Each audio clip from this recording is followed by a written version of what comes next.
Welcome back, Honors. All right, welcome back to it. Welcome back to your second flip, right? So we're getting into it. We're going to pick up right where we left off in class, talking about Mesopotamia or the Fertile Crescent. And we left off talking about like the two main rivers and stuff like that. I think it was Katie in the back that did a very good job and knew about the Tigris and the Euphrates and stuff. Smart kid back there. I'm impressed. So like big thing about it though, we talked about how it's located in modern day Iraq and stuff like that, and how the Mesopotamians overall are going to be the very first people to like irrigate fields, devise a system of writing, develop mathematics, invent the wheel and stuff like that. So let's go ahead and dive head first into all that and really start attacking all of this stuff on one of just the best days in history around. That's right, today, August 17th, it's a fantastic day in history because it's this little guy's birthday.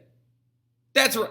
That's right. That's my little baby boy, Pierre. I love him so much. But the big thing about it, though, is getting into it, other than it being Pierre's birthday, we do have some intense stuff to talk about. So let's go ahead and tackle it. Now, the big thing about it, though, is Fertile Crescent. Why is it known as the Fertile Crescent, right? Like, what does that mean? Well, let's break that word down a little bit, okay? So fertile means sustainable, life-giving soil that is going to be easy to grow different agricultural products on, right? Now, crescent refers to the crescent moon shape, right? And actually, as you can see right here, due to the actual Tigris and Euphrates rivers and the directions that they go, and also the flooding that is going to be provided by these two places annually, the big thing is going to create a very large amount of fertile land that is actually in a crescent-like shape, as you can see in this direction right here. Now, the big thing about it, though, is a lot of people always ask, they're like, if you've ever been to or seen pictures of that entire area, it doesn't seem like it's very fertile, right? Like if we're looking at this right here, which is a picture from Iraq,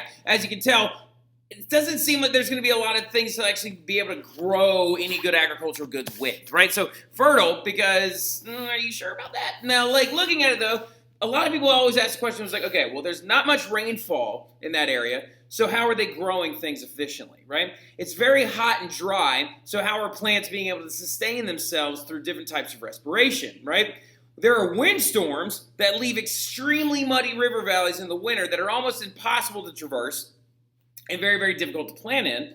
It has catastrophic flooding. So a big thing that you need to understand about the Tigris and the Euphrates is that typically when they flood in a very, very aggressive way. They break their banks. They can be known to destroy certain wildlife reserves and other areas like that.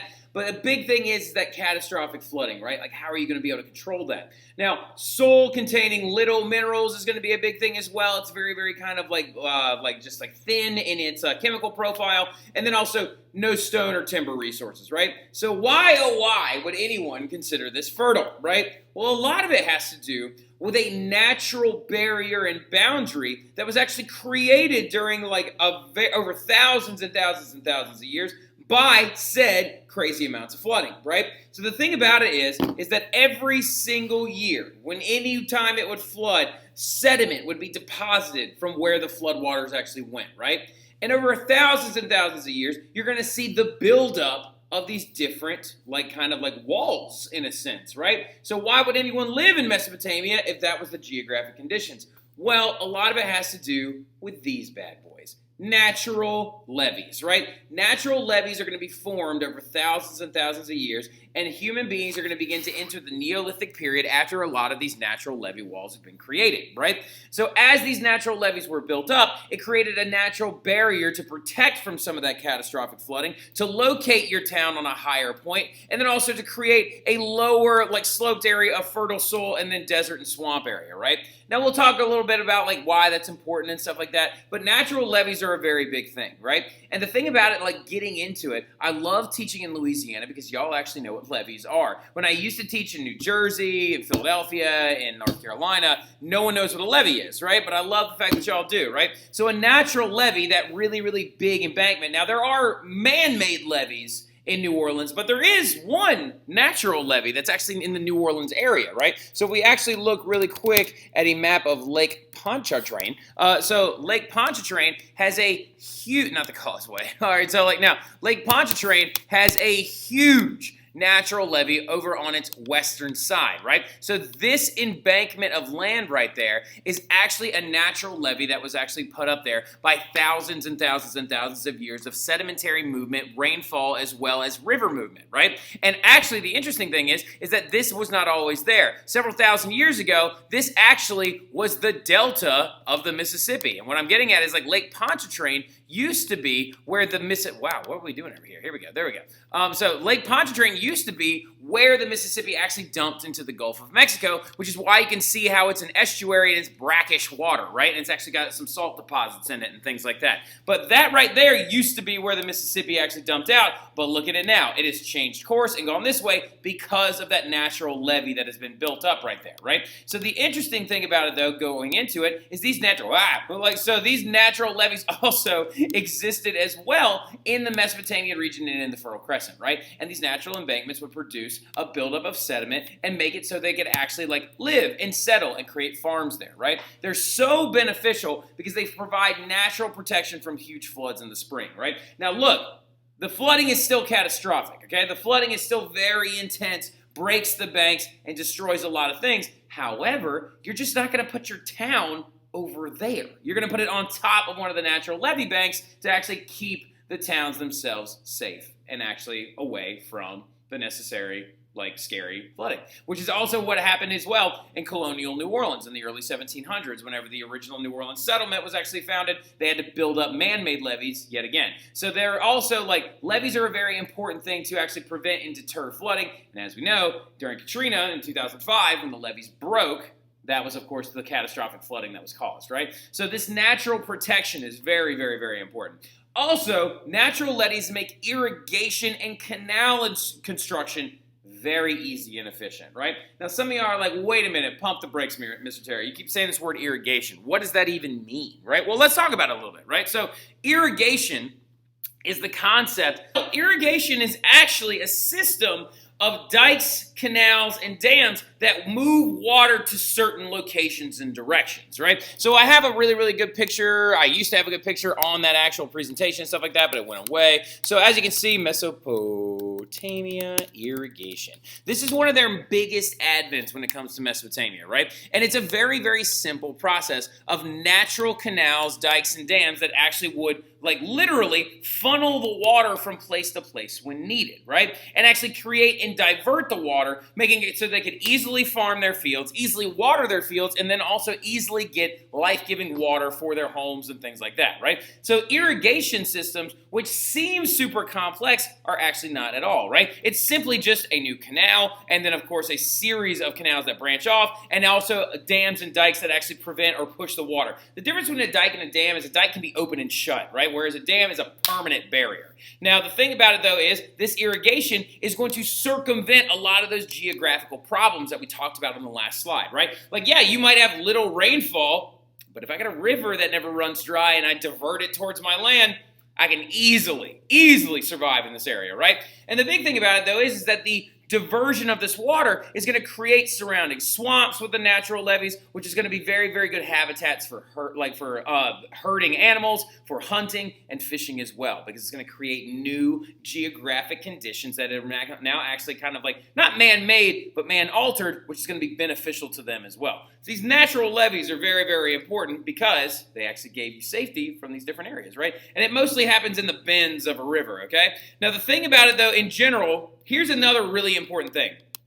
Y'all are like, okay, so Mesopotamia had natural levees. That's important. Mesopotamia had all this stuff. So is everybody a Mesopotamian, right? So well, no. See, that's the other weird thing about it. When you're looking at the Fertile Crescent in general, the earliest civilizations are actually, ironically enough, Mesopotamia isn't really just a civilization. It's actually a region that, land between two rivers, is a region of several different city-states dotted all over it, right? And so there's all these different cities that existed within the Fertile Crescent that you could argue that some people are like, well, why aren't we talking about them individually? Well, we will a little bit, right? So we will a little bit, but if we were to spend that much time, you have to understand that Mesopotamia lasted for 3,000 years, right? And typically when you're teaching this ancient civilization structure to children, not children, y'all aren't children anymore, but when you're teaching it at a higher academic level, level, you do not typically talk about every single one of them in chronological order. You talk about the region of Mesopotamia and then the cities that exist inside of it. Because it is a giant region with tons of city-states, right? And all of these city-states had their own governments, had their own religious practices, had their own architectural buildings, had their own trade routes, had their own specializations. They all had different things that made them very, very individual. Some of them had different languages, dialects, different writing styles, and things like that. So the big thing about it, though, is that they kind of go in this order, all right? And it's Sumer, Akkad, or like Akkad, or the Akkadians, very short-lived, only were around like dominant anyway for a very like short amount of time. Babylonians, the Hittites, the Assyrians, and the Neo-Babylonians, right? Now the thing about it, though, looking at all of this stuff, right? Like, so like you have to understand when we're looking at the progression of these things, you'll notice like, wait a minute, there seems to be a little bit of an order here, right? Well, it's because that this individual order coincides with when each of these city-states were the rise of their power, right? Like, so for example, Sumer, or Sumeria, a lot of people refer to it as, is that actually going to be controlling and the largest city-state in the Mesopotamian region from about 3,500 to 2000 BC, right? The Akkadians are going to have a short-lived amount of time. The Babylonians are going to be very important. The Hittites were kind of around ever since the like 1500 BC up until the like Bronze Age collapse, and then also Assyrians, which we'll talk about later, the Neo-Babylonians as well, right? Now the thing about it though is that when we're looking at all these different cities, we will talk about little nitpicky things that make them all different from each other a little bit later, possibly tomorrow in class. But a big thing you need to understand is that there are some cultural things that spread all over all of these city-states, right? You see, that's why we say Mesopotamia. That's why we talk about this entire region all at once. It's because they had a lot of stuff that they all did very, very commonly throughout all these different city-states, right? So throughout all the different Mesopotamian city-states, they all created a system of writing. Regardless of if you were Sumerian, Akkadian, Babylonian, everyone had a system of writing, right? Everybody had different forms of literature. Everyone had different forms of, or like everyone had a form of religion, and everyone had specific forms of architecture that were very, very similar in a lot of ways. So let's focus on the writing first, okay? Because the biggest thing that could be argued that the Mesopotamians have ever get. Good morning. The communion service will begin shortly in the chapel. Communion service is starting in the chapel. Now, like, so the big thing about it, though, is like what could be argued is that the Mesopotamians' biggest gift to all of history is their system of writing. All right, so because they were actually going to create a system of writing that is going to be the very first system of writing, and writing is so fling and important that I don't even understand. Like, I think you understand how important it is, right? Writing, without writing, human like progression would cease to exist, right? They have actually done studies of many sub-Saharan African civilizations that never actually developed certain systems of writing, and they always end up plateauing and they can't really advance past certain points. Writing is very important because it's a form, it ekes its way into so many different things, right? It's a part of the bureaucracy. You need it for tax collection. You need it to keep track of surpluses. You need it for religion. You need it for documentation. Writing is so important, right? And also, even a handful of early North and South American civilizations, I believe, not the Aztecs had a system of writing. One of them does not have a system of writing. The Incans never had a system of writing, and they created a lot of amazing things. They only had a numbering system, these little things called quipus, right? And that's what they kept track of their agricultural products with, but they would end up plateauing, technologically speaking, and never being able to advance. So when the Europeans showed up and all this other stuff, and a lot of that has to do with forgeable metals, we'll talk about that later. But the biggest thing is, writing is important. That's what I'm getting at. Writing is important, Megan Wolf. Writing is important. Now, writing has taken on distinct phases and types, though, throughout history, right? And so it's very, very important that we understand that every single ancient civilization that we're going to talk about in this unit probably uses a different form of one of these writing styles, right? Like now, the three big styles of writing are pictograms / ideograms, right? Which are signs that represent entire words, right? Like an image that represents a word, and then there's another image next to it which represents a word, and then another one. And so these pictures go together to create a system of writing, right? And then you have phonetics. Now, phonetics is what we use, right? A phonetic alphanumerical system of writing is what we as English speakers and most European descendants use, right? Well, actually all European descendants I don't think anybody over there is using syllabries. Now, like the big thing about it though is phonetics is an alphabetic system where every single letter or character has a sound, and all those sounds go together to make a word, and each word has a definition, etc., etc., etc., sentences and periods and grammar and stuff like that. Now, like so, like the biggest thing about it though also is then our last one is known as syllabries, right? Now, Eastern civilizations are very, very well known for using syllabries, whereas Western civilizations do not. All right, so like syllabries are symbols that represent entire syllables, right? For example, if you take your first name, if you were like, for example, living in East Asia, China, Japan, Korea, in one of these areas, and you actually took your name and you counted the syllables out. My first name is Caleb, so I'd be like Caleb, right? I have 2 syllables in my name. So in those languages, my name would actually be encompassed by 2 specific syllables, right? And 2 symbols. So it'd be 2 symbols which make up my name. That's a syllabary, right? So the thing about it is, though, is what did the Mesopotamians use, though? What style of writing did they create? Well, the thing about it, writing is so important because it allows for the accounting of crops, transmission of ideas, and the codification of laws, which is going to be very important that we're going to talk about a little bit later on. Now,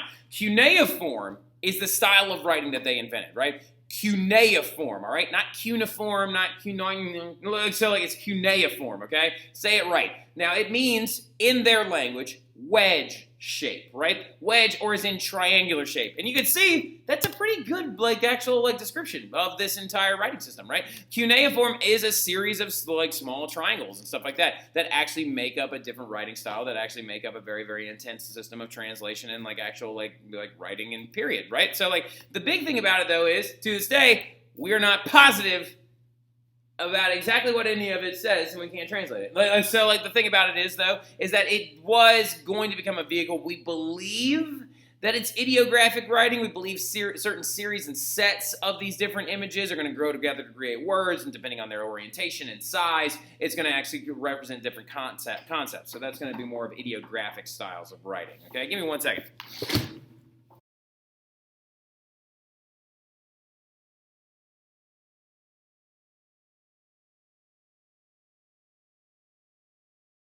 Dude, that's so ugly. Yeah, I'm gonna cut y'all out.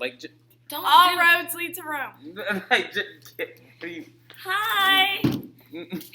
Sorry about that interruption. I had some people stop by from last year, all right? But the big thing about it, though, is jumping straight into it. We're talking about, the ideographic writing and stuff like that. So cuneiform is going to be a very specific style of writing that's going to be very important when it comes to keeping track of agricultural goods, accounting crops, transmission of ideas, and things like that. But the thing about it is, though, is it's the early basis for all Mesopotamian writing forms, right? It started originally in Sumeria, and it's going to then spread out of Sumeria, and then literally writing in this area of Mesopotamia is going to evolve into several different types of systems, right? And some of the earliest systems are actually going to be the main vehicle of our current alphabet that we use now, which is really, really interesting and very important. But cuneiform is literally the very first style of writing, right? It's how they actually transferred and how they actually made their different writing styles. Now, some of you are like, man, they're writing on a rock, though. How the front door are they doing that? Well, the way that they would actually write with cuneiform is they would actually scoop mud up from the bottom of the actual riverbeds. Get very good clay from the actual bottom of the riverbed. They'd slap it down onto a rock and it would spread out, and they would form it up into a little tablet, and then they would take these little styluses that had these tips on them, and then they would just press them into the clay, and then they would leave it out in the sun to dry, right? And after it dried in the sun, we now had a stone tablet that actually had writing on top of it. And I told y'all, I think in class the other day, which is so freaking cool, is they actually even made stone envelopes that they would actually put the writing inside of. I saw one at the Vatican Museum this summer when I was in Italy. It was really, really cool. Now, the big thing about it, though, in general, is who learns to write and read, right? So is everyone learning to read and write? Do they have, a very specific system of showing everyone how to do this? No, of course not, all right? So, now, the big thing about it, though, is cuneiform led to the creation of education systems, right? But it wasn't available to all people, because if you have a system of writing, you have to teach it to younger people so they can understand how to then continue the writing styles, right? Well, the thing about it is the person who was coming up, or the person who would be the person that actually did all the writing, was known as a scribe, right? And scribes are people who would copy documents before printing, or now they're not printing in Mesopotamia. We'll get to that later on. We'll get to the 1450s in Europe and stuff like that.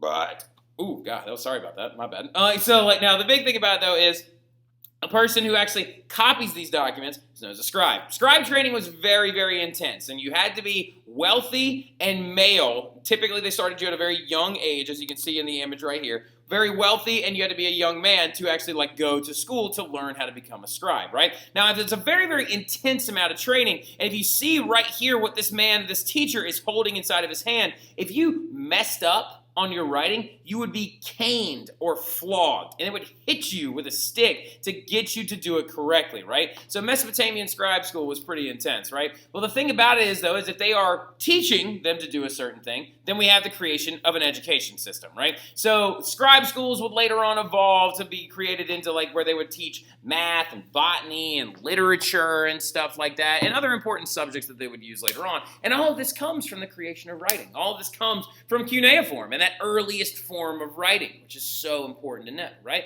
And then also another big important thing about Mesopotamians that you need to know is the fact of the matter is that they are even going to use that writing to create some of the very first forms of literature, right? They're going to create stories that are based off of certain figures and important images and heroes and demons and all this other stuff, and they're going to start to create stories, right? Now, the thing about Mesopotamian literature is it's very closely intertwined with their religion, right? So we'll get to that stuff in class as well when we come back and talk to each other. But literature is going to be very important because when writing comes very, very first, fictional stories and the creation of literature is going to come soon after, right? Many of those stories are going to transfer to all Mesopotamian peoples, and almost every single Mesopotamian city-state is going to use some of the very same similar heroes and gods and demons and villains and all these other different figures and stuff like that, and have their own versions of these stories, which is going to be really, really cool. Now, the most important figure out of all of them is this guy right here. This is the main dude when you're talking about literature in Mesopotamia. This is their figure, their hero, their fictional person. If they had a Disney company in Mesopotamia, most of the early movies would be made about this character, right? And his name is Gilgamesh, right? So Gilgamesh is the very, very first fictional story, or very first figure in a fictional story ever told, right? And the entire story is known as the Epic of Gilgamesh. And it is very, very important because this story set up the model for most stories about heroes, their trials, their triumphs, and all the other things that happen to them, right? Many other literary devices were used in this early form of storytelling, done several thousand years ago, over 4,000 years ago. The very first copies of the Epic of Gilgamesh, we believe, popped up.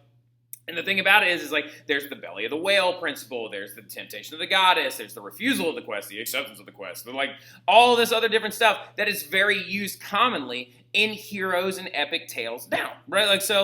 Gilgamesh is the very first known work of great literature, and basically, just so you know who he is, he's the Hercules of Mesopotamia, right? He's very, very strong. He was a king at one point. He literally could beat up anybody. He was a very, very intense figure. And another big thing, though, is he talks a lot about the Great Flood and the hero's journey, right? So something that we need to understand as well is that this region of the world is so geographically important that they also integrated geographical constructs into their stories as well. So Gilgamesh, as a king of a certain city-state, would always be living in fear of floods, right? And a villain that he fights later on that we'll talk about in class, he has one of the weapons that villain has is he can cause floods with his voice, right? So as you can see, floods are a scary, catastrophic thing for the area of the Fertile Crescent and for the area of the Middle East, right? Which is very important. Why is flooding such a big deal? Well, the thing about it is we do know that there was at one point thousands and thousands and thousands and thousands of years ago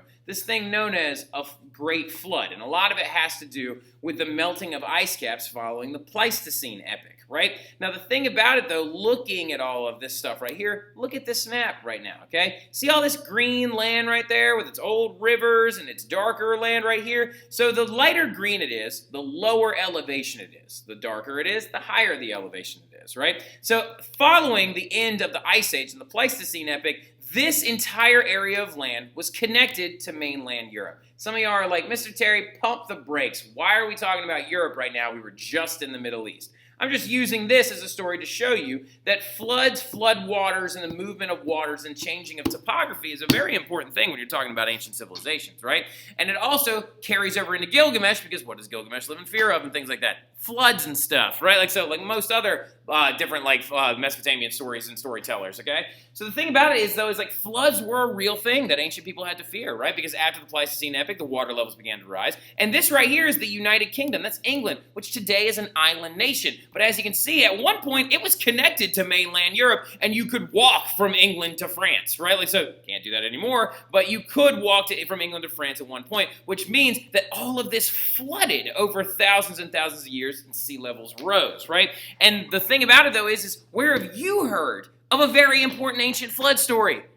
You've heard the Hebrew flood story of Noah and his ark, right? And Noah and his ark, and that original flood story was written originally in what is Canaan, all right? And also, we believe some of the earliest Old Testament figures were from Mesopotamia, right? So it's very interesting to see that the Old Testament of the Bible has a flood story of its own, and is very closely related to Mesopotamia, which is the region where Christianity was kind of born out of, right? Because Israel is right there and it's a part of it, okay? Now, speaking of religion, though, in the Bible and whatnot, the big thing you need to understand about the Mesopotamians is that they're extremely polytheistic, not like the Old Testament of the Bible. So polytheism, and what that means that they have an excessive amount of gods, right? Polytheism, poly meaning many, is going to mean that they worship many different gods. Now, this is in opposition to monotheism. That is what Hebrews are, Christians are. Anyone who worships one God is a monotheist, right? Monotheism, polytheism, you're going to need to know both, right? We talk about both throughout the entire course, but polytheism is the big one right now, because literally the Mesopotamians had 3,600 different gods and deities. That is insane. That is a lot of gods and deities, right? Like, so now, the big thing about it, though, as well, is that don't write this. You don't need to write this down. It's not important for you to write this down. Haley, you don't have to write it down, okay? Like, so prominent Mesopotamian gods include Enlil and Ishtar and An and Enki and Shamash, and we'll talk about a couple of those tomorrow. And the other big thing that you need to understand as well is that the position of their government was also even reinforced by their religion, and they believed in this concept that they would refer to as like divine right to rule, right? They believed in the idea that the gods of Enlil and Ishtar actually gave power to the man who was ruling over Sumer or Sumeria or the Akkadians or the Babylonians, and they believed that their religion and their government were two things that were closely very intertwined, right? Each god also had control of certain things, and each city was also typically ruled by different gods, or like they actually believed that certain gods had bigger play, right? But we'll stop right there, and we're going to pick up on that tomorrow. We're going to talk more about the Epic of Gilgamesh and stuff like that. I'll see y'all soon. Y'all have a good one.